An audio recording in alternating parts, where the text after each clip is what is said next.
Hey guys, Hippopotamus here, and today I'm going to be bringing you my Striker DPS build. So I do realise this has probably been seen quite a lot on YouTube, however this one's just a little bit different. It's got passive grabs at crit chance and crit damage that other people might not be aware of. So let's start the usual way and go through the skill tree here of the specialisation, and we are using the Gunner. So to start off with, we have the Riot Foam grenades. These are kind of useful because what we can do is we can slow down enemy chungers, especially in things like Legendary that have those stinger packs. So certain types of enemies, slowing them down is going to be quite useful. This allows us to do that. We have Incessant, so we get 10% armor on kill.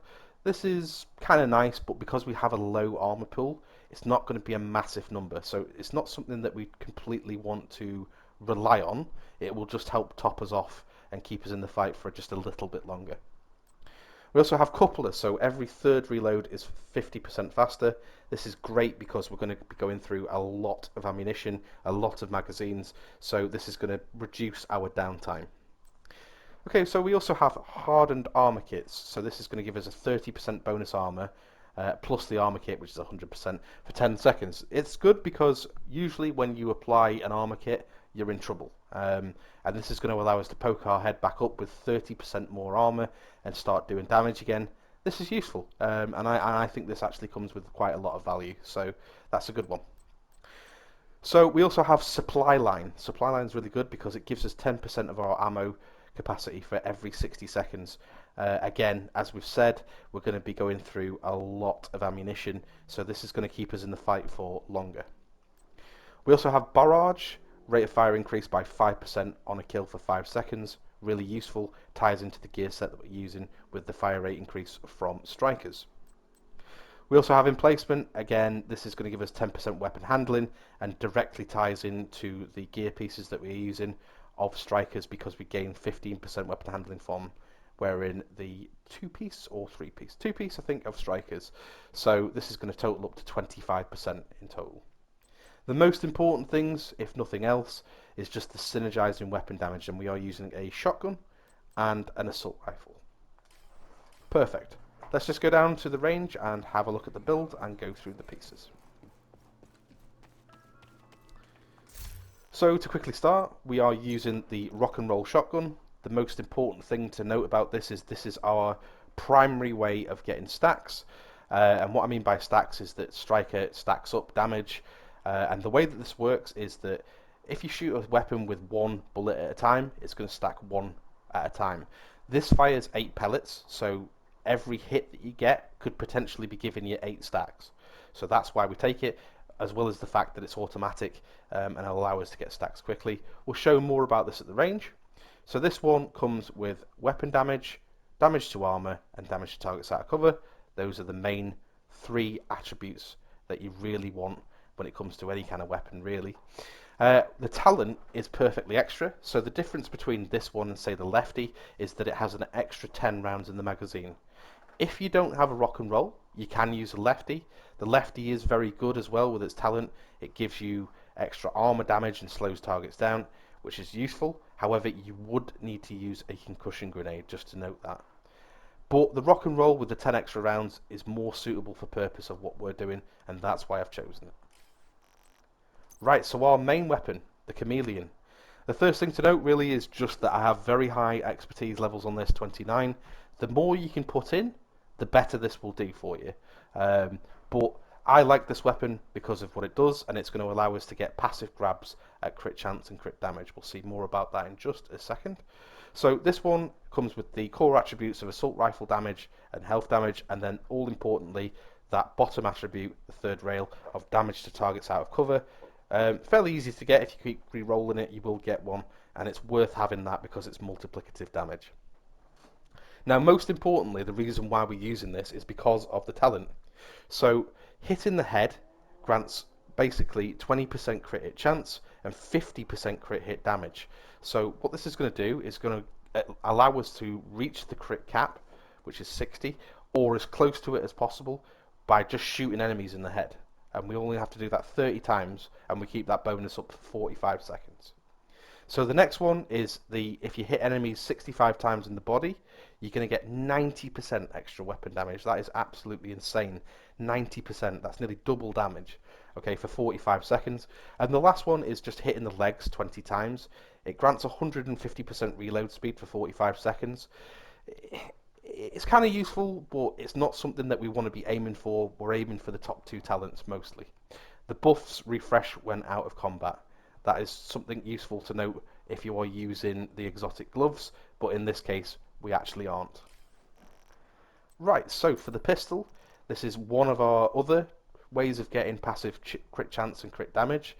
So with this pistol, it comes with pistol damage and damage to targets out of cover, but the talent is what we're interested in, and this basically, when you kill an enemy, if you swap from this pistol once you've killed an enemy, grants you 35% crit hit chance and 40% crit hit damage for 15 seconds afterwards. So we can actually hit some pretty crazy numbers if we can pull this off, but it's not always feasible to do so. Again, your attachments may depend on, your shade level, depending on what you need. I've just put here crit chance and reload speed. Okay, so for our first piece of gear, I will start with the exotic. And we're using the Coyote's Mask, again, because this plays into our passive crit chance, crit damage grabs, and also it helps the team quite a lot. So this one comes with weapon damage, crit hit chance, crit hit damage, and a crit hit damage mod placed into it. Pack instincts, so you and all your allies gain bonuses based on the distance of your last enemy hit. So the main one that we're really interested in is the 0 to 15 meters. This gives us 25% crit hit damage for us and our team. We also have one that is 15 to 25 meters, which gives us 10% crit hit chance and 10% crit hit damage, which is useful if we don't have the bonus up on our Chameleon. We can just grab a little bit of extra crit hit chance there. We also have 25 meters plus. We might as well just forget about this one. With a shotgun and a Chameleon, hitting enemies at 25 meters plus reliably is not something that we want to be aiming to do. However, I wouldn't say it's impossible. It's just not something that we really would like to do with this particular setup that we have. Okay, so I'll just start with the gear set first, and we'll talk about that. So because I've got so many passive crit chance grabs, the best thing I can do once I reach the crit chance cap, which is 60, is have crit damage. So this is the reason why I've gone for this over something like Cheska, because the Grupo gives us 13% crit hit damage and is rolled with weapon damage, crit hit chance, crit hit damage. Perfect. So what I'll do is I'll just start with the two bottom pieces of Striker and move on to the top two pieces. So for the holster, I am using weapon damage and crit hit damage. This is the one piece. We'll just quickly go through Strikers here while we have the opportunity, so once we get to the chest and back, the talents make more sense. So if we wear two pieces of Striker, we gain the weapon handling. If we wear three pieces, we have a 15% rate of fire increase. These directly tie back to our specialization tree that I was talking about before, which will allow us to get more. And we also have the 4-piece, which is the most important one, and this is Striker's Gamble. Weapon hits increase total weapon damage by 0.65%, stacking up to 100 times. One stack is lost per second between 0 and 50, and 2 stacks are lost between 50 and 100. So it decays more. The more stacks you have, the more they decay. So most importantly is just weapon damage and crit damage, and this is going to be a familiar trend with all pieces. We're going to have weapon damage and crit hit damage everywhere. Now for the chest, again, I have weapon damage, crit hit damage, but all importantly, I've not gone with a crit chance mod, I've gone with a crit damage mod. Again, this is because of the passive grabs. Now, the main thing to talk about on the chest is Press the Advantage, which increases max stacks from Striker's Gamble from 100 to 200. 3 stacks are lost per second between 100 and 200 stacks, so obviously it's going to decrease quickly if we're at the top range of our stacks, so it's just something to be aware of. We need to keep hitting enemies. For the backpack, we also have the core attribute of weapon damage, attributes of crit hit damage, and the in-slot mod of crit hit damage, and all importantly the talent, which is risk management. Increases total weapon damage gained per stack of Striker's Gamble from 0.65 to 0.9. This recently well, I'd say maybe a patch or two took a nerf from 0.9. It was 1. It was a lot better, I thought, but it's still very, very valuable, and it's going to be the most damage that you're going to be able to squeeze out anywhere compared to any other build. Right, brilliant. So let's talk about the skills. Revive a Hive. I think this makes sense. You're so weak that if you go down, you can pick yourself up. We don't want teammates having to run over and pick us up, waste time, and it's just going to keep you in the fight for that little bit longer. I think this makes sense. So for the shield, we have just the standard Crusader. Look, you can change this to whatever you feel suits you best. A decoy, maybe a healer chem shot, maybe a restorer hive, or any of the other pieces that you could put. Maybe not the hive, sorry, the restorer drone. But you can take whatever skill you want. That's what I'm trying to say here. It doesn't matter. This is your preference. I just have the shield because if you look at it this way, it's an extra 1.4 million health that an enemy has to shoot through if I'm out of cover. And that is the reason why I use it. Okay, so we have the riot foam grenades. We went through this before. We won't talk much more about that. Right, so let's just go down to the range.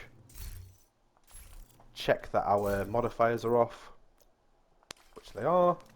And then let's just turn off skill haste very quickly. We'll go in and then out. And now we can check our stat sheet. So just remembering that we're using perfectly extra for the extra magazine size. Adaptive instincts, perfect finisher. Weapon stats, so really the main thing to note here is I have very high crit hit damage, very low crit chance here. We can get past this again using the mask and the pistol, but on the assault rifle I'm at 37. So if I get the headshots on a target, I will get 20% extra crit chance on top of that. Plus, if I'm shooting anywhere from 15 meters plus, I get another 10. So there is a little bit of wastage there, but I'm never really usually going to see both happening at the same time. The main thing to note is that I can get to 57% crit hit chance. That is good enough, in my opinion, for the amount of crit hit damage that we're going to get. We will have diminishing returns within the last 3%, and the more crit damage that we get, the higher numbers we're going to be hitting when we do crit. So just something to bear in mind. Again, you're going to keep that crit chance lower and use our talents to allow us to get to the higher numbers as we get it. Okay? So just go through the other pieces. Weapon damage is very high across the board on all weapons because we've stacked it so. Gear talents are risk management, press the advantage, and pack instincts. We're wearing 4 pieces of striker and 1 Grupo, as well as the Coyote's mask. Armour is very, very low. We're only at 798,000 armour, so we are weak. And again, this is the reason why I said the 10% armour on kill is not very valuable. It's giving you nearly 80,000 armour on kill per shot. It's not a lot. It's something and nothing, okay? Also, something to remember that we have additional stats here that you will only gain from having the wristwatch. So if you're not level 1000, you might see different numbers here. So worth just checking that. Okay, so we have the hive and the shield. Right, so let's go through the build and let's go through all the different pieces. So the main thing to remember is we can slow down big enemies with the riot foam grenades. That's useful in certain legendaries, especially things like District Union Arena where you go up the top and the chungas come out the door, you can slow them down. Okay, but what we really need to do, more importantly, is get stacks. So what I'm going to do is I'm just going to put a invulnerable enemy, and now there's a reason why I'm doing that. Okay, so in certain content you will have enemies that become invulnerable. You'll know when you see it because the numbers will just say immune. Okay, and there is certain things that you can shoot at that class as an enemy that will still give you stacks. So I'll give you some examples now. One is Razorback. In the Dark Hours raid you can shoot at Razorback. You can also shoot at the immunity generators when you're doing Boomer to gain stacks. You can also shoot at Right when he comes out the door when he's first immune. And there's other situations where there's just enemies that just you shoot them and they don't die. But the important fact about this is you gain stacks. Okay, so should you fail to have an immune target, aim for the biggest star you can get, and you will see within one magazine I have literally 4/5 of my striker stacks. You know, I'm nearly there. So a magazine and maybe 5 rounds and I'm at full. So once I've got that, I'm going to change over to my Chameleon, or as many stacks as I can afford to get before I have to move. And the main things to remember is that you have those talents. So if we shoot at the head a little bit, we can save that now, and then we can go down to the body.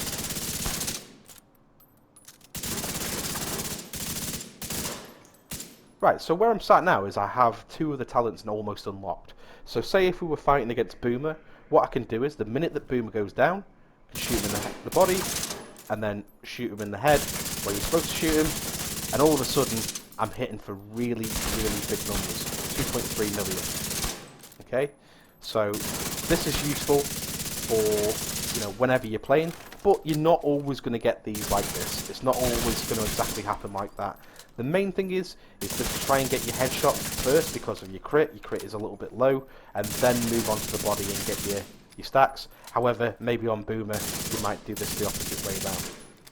Right, so let's just go through a couple of other passive grabs. So one of the other passive grabs is the pistol. You can aim at a weak enemy and just shoot that enemy. And all of you see now I've got finisher, and then I can switch, gain stacks, or use a different weapon. So let's see how high we can take this up with finisher. Ooh, we might get it. There you go, 2.6, 2.6, very nice. So if we're smart, we can use our pistol as well. Alright, I know this is quite a common build, but has a little bit of a twist on it, so I hope you've enjoyed this. Shout out to my friend Goldjumper who made the suggestion, as we are currently raiding. So he wanted a build that he could use for dark hours. Hope this helps. Thank you so much for tuning in, and see you on the next one.